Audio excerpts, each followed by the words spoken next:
Hindi naman mahirap turuan ng puso natin. Minsan, di mo napapansin na mahal mo na pala.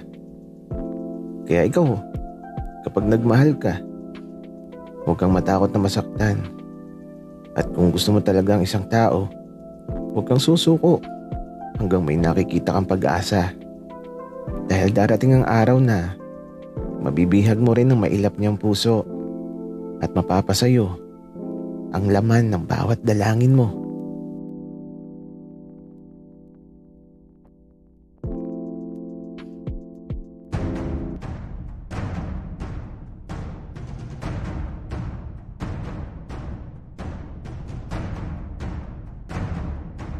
Kaibigan, huwag mong kalimutan mag-subscribe sa aming channel at huwag din kalimutan i-click ang notification bell at subscribe button. Subscribe na!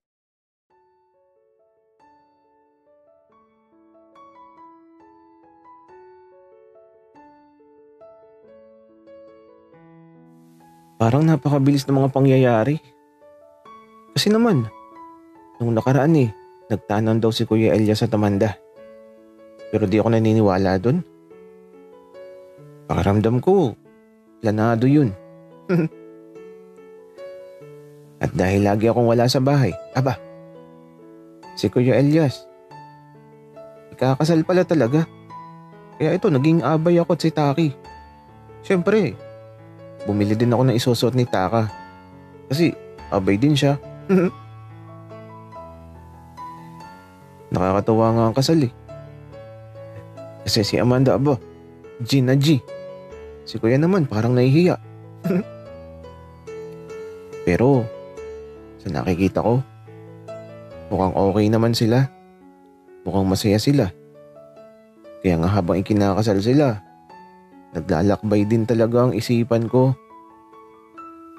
Kasi gusto ko din talaga yun. Ang sarap makakita ng ikinakasal. Ako kaya? Kailan kaya ako pakakasalan ni Taki?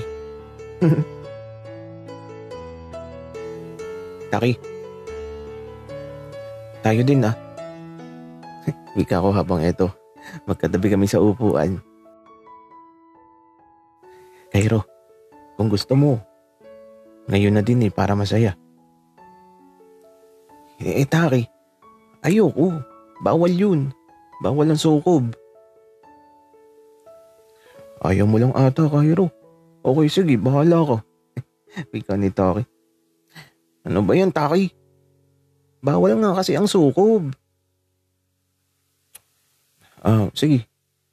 Pero, Kairo, saan mo gusto magpakasal? Siyempre, Taki. Kahit saan. Basta ikaw yung pakakasalan. Ang sweet mo naman, Kairo. Huwag kang mag-alala. Pagkatapos natin ng kolehiyo at kapag kaya na natin ng mag-travel sa malayo, pakakasalan na kita. Kahit saan mo gusto. Hala? Ang tagal pa, Taki. Pero sige, maghihintay ako. Kairo, mabilis lang dumipas ang panahon.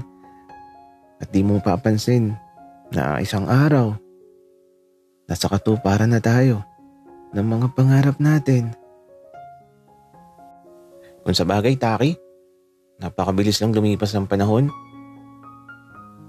At saka, handa na ako sa pagsapit ng araw na yun. Hindi na ako makapaghintay. Kairo, kalmahan mo lang. Oh, yan na. Tapos na. Naghali ka na. Tara na, nagugutom na ako. Nakakatawa si Taki. Gutom na daw siya. Kaya lang, napakadami pang ganap sa simbahan. Nagpicture pa. Kaya nakaramdam na din talaga ako ng gutom. Kaya nga, eto, pag uwi namin sa bahay, sa wakas, makakakain na din kami. At habang masayang lahat, eto lang kami ni Taki.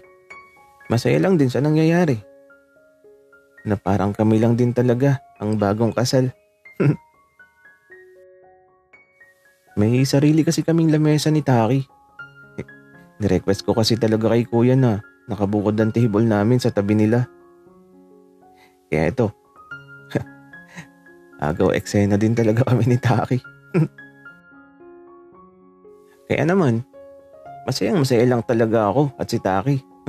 Ay nako, matapos makakain gusto na akong iuwi sa bahay nila. Aba, di naman ako pumayag kasi naman, di pa tapos ang araw na to.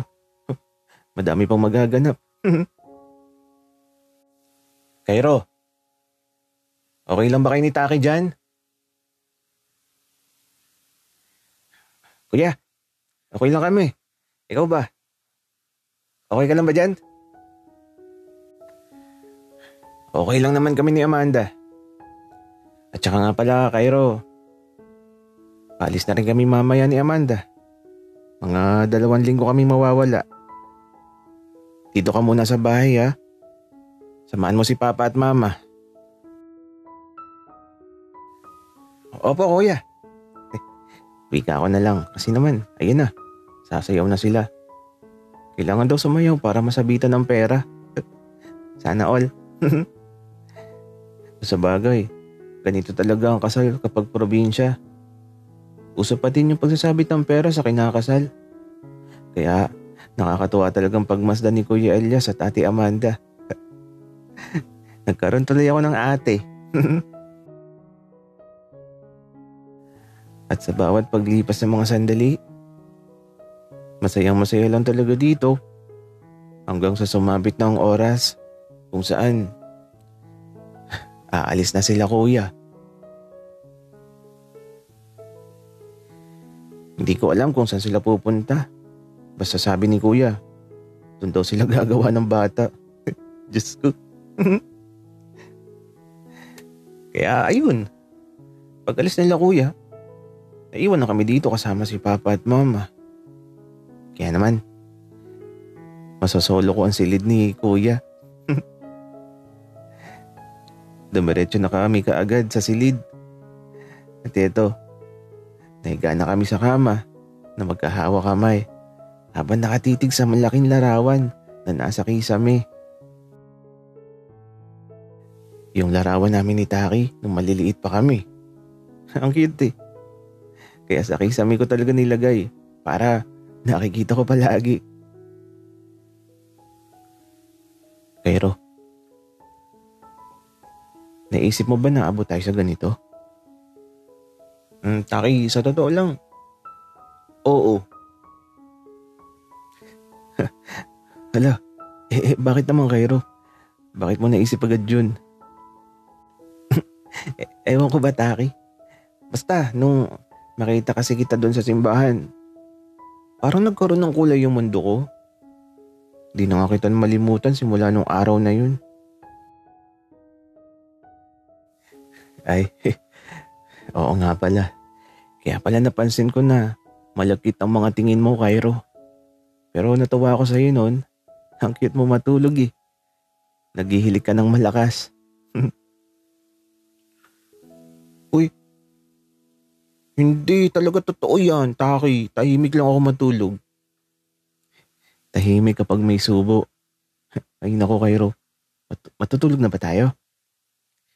Mamaya na Taki, maaga pa oh. Tsaka, gusto ko bang magkwentuhan muna tayo?